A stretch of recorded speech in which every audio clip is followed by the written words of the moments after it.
Assalamualaikum warahmatullahi wabarakatuh. Kembali lagi di channel Sapatuda. Nah, kita akan membahas MBS. Nah, di mana MBS ini menjadi hal yang penting kita terapkan sehingga nanti dalam prosesnya KBM ya berjalan secara efektif dan efisien.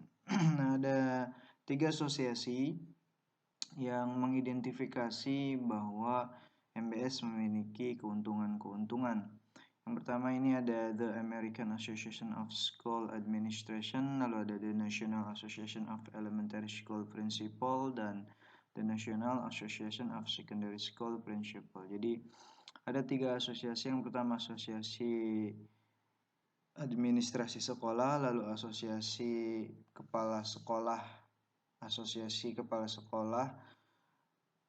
dasar ya, Asosiasi Nasional Kepala Sekolah Dasar, dan Asosiasi Nasional Kepala Sekolah Menengah ya di tahun 1988 ini mengidentifikasi keuntungan-keuntungan dari penerapan MBS ya. Lanjut ya. Nah, ini ada keuntungan MBS yang tadi dirumuskan oleh ketiga asosiasi. Yang pertama adalah memahami keahlian dan kemampuan orang-orang yang bekerja di sekolah. Jadi kemampuan dan keahlian para stakeholder ya, baik guru ya, tenaga pendidik dan tenaga kependidikan di dalam MBS itu digunakan untuk pengambilan keputusan. Jadi di dalam proses pengambilan keputusan setiap orang itu berkreasi, setiap orang itu memunculkan atau setiap orang itu berkembang dan bebas mengaplikasikan kemampuannya dalam rangka pengambilan keputusan sekolah. Jadi kalau misalkan sudah seperti itu kan kita melihat bahwa hal itu baik gitu ya. Hal itu baik karena akan terus mengasah dan akan terus mengembangkan gitu ya kemampuan-kemampuan atau keahlian yang dimiliki para stakeholder ya, konstituen yang ada di sekolah begitu ya. Itu yang pertama. Yang kedua adalah meningkatkan moral guru. Nah, jelas ya ketika moral guru meningkat di dalam MBS, ya otomatis proses tanggung jawab ya, komitmen tanggung jawab itu akan lebih dimunculkan oleh seorang guru ketika di dalam prosesnya itu mendapatkan apresiasi atau kebebasan. Ya, itu menjadi hal yang penting tuh. Karena nanti juga ketika moral guru meningkat, otomatis guru juga akan percaya diri. Ketika guru percaya diri, ya otomatis produktivitas proses melakukan tupoksi di dalam pekerjaan itu otomatis akan juga mendorong hal tersebut ya.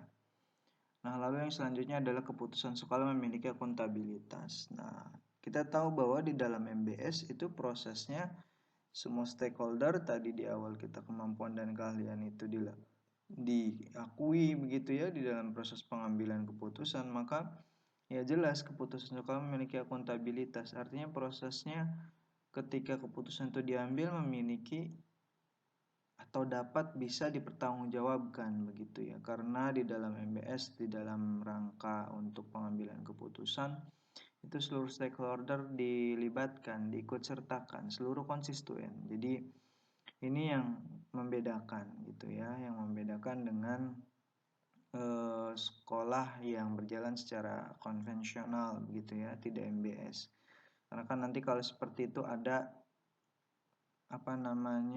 pembeda gitu, misalkan antara struktural dengan guru biasa. Nah, di MBS itu guru-guru yang pun tidak memiliki jabatan struktural itu sama gitu ya di dalam proses nanti pengambilan keputusan ya, dan terbuka gitu, seperti itu. Yang selanjutnya adalah menyesuaikan sumber keuangan terhadap tujuan instruksional yang dikembangkan di sekolah.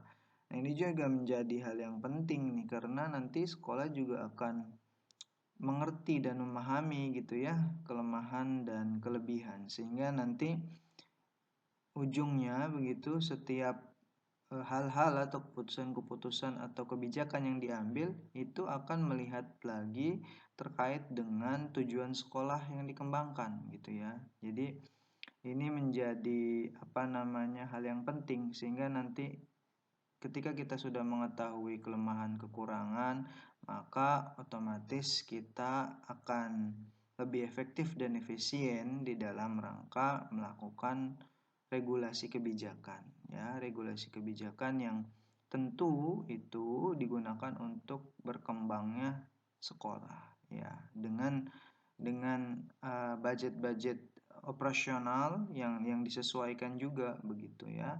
Jadi tidak memaksakan begitu, ya, step by step, planningnya bagus, ya, seperti itu. Nah, selanjutnya adalah menstimulasi munculnya pemimpin baru di sekolah. Nah, di MBS ketika di dalam prosesnya, ya, sekolah, situ setiap stakeholder baik tenaga pendidik atau tenaga kependidikan itu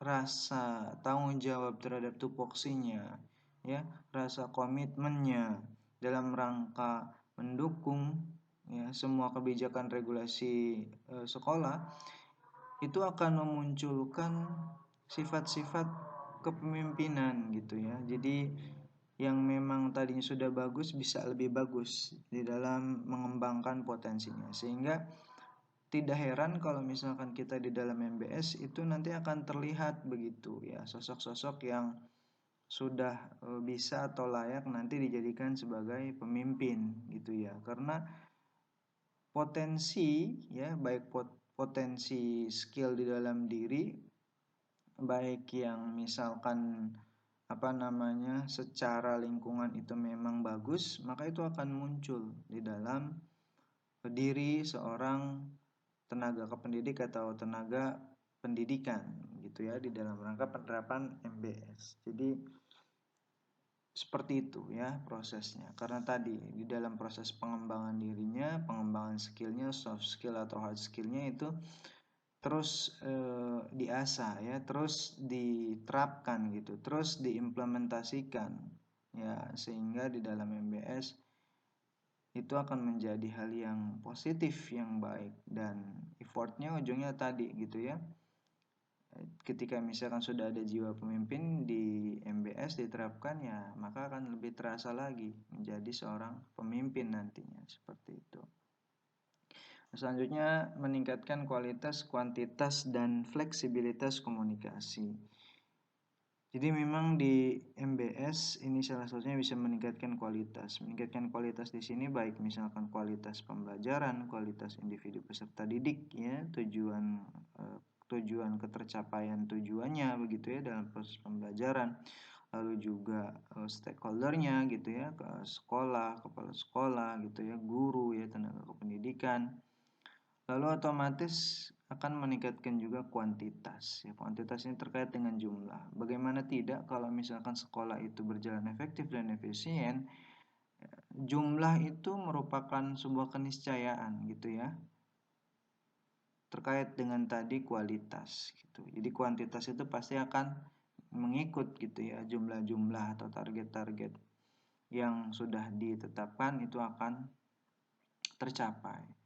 Lalu juga ada fleksibilitas komunikasi. Fleksibilitas komunikasi di sini kan bahasanya tidak kaku, ya, tidak kaku, dan di dalam prosesnya penerapan MBS ini memang akhirnya begitu, ya, akhirnya mendorong para tenaga pendidikan dan tenaga pendidik, ya, baik yang struktural, kepala sekolah dan yang lainnya itu berkomunikasi dengan baik gitu. Tidak ada lagi seperti keluarga, ya, tidak ada lagi kayak misalkan mengakukan gitu, ya, mengakukan dalam tanda petik kita ada kayak semacam jarak dengan misalkan struktural gitu. Jadi di sini semuanya dianggap seperti keluarga dan komunikasi pun lancar gitu. Jadi tidak kaku, tidak hanya komunikasinya tidak hanya pada saat misalkan pelaksanaan tupoksi atau misalnya pada rapat-rapat. Jadi lebih elegan begitu, ya. Jadi di dalam suasana informal pun misalkan dalam keseharian, misalnya ketika bertemu, ngobrol dan lain-lain, gagasan, saran, ide begitu, ya, solusi itu semuanya bisa dilakukan. Karena tadi di dalam proses penerapan MBS itu hal-hal tersebut bisa dan umum dilakukan ya, bukan hanya sekedar misalkan pada saat rapat-rapat tadi begitu ya. Nah, itu yang menjadi hal penting ya ketika kita menerapkan MBS di sekolah, ya, manajemen berbasis sekolah ini, sehingga nanti memang ujungnya adalah proses 8 standar pendidikan yang sudah ditetapkan oleh pemerintah itu akan berjalan secara efektif dan efisien.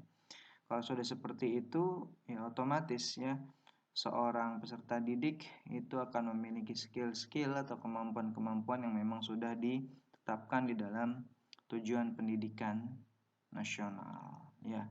Maka ini sangat amat baik diterapkan, dilakukan oleh kepala sekolah ya, baik kepala sekolah terus misalkan stakeholdernya begitu ya, sehingga nanti ini juga ujungnya akan mendongkrak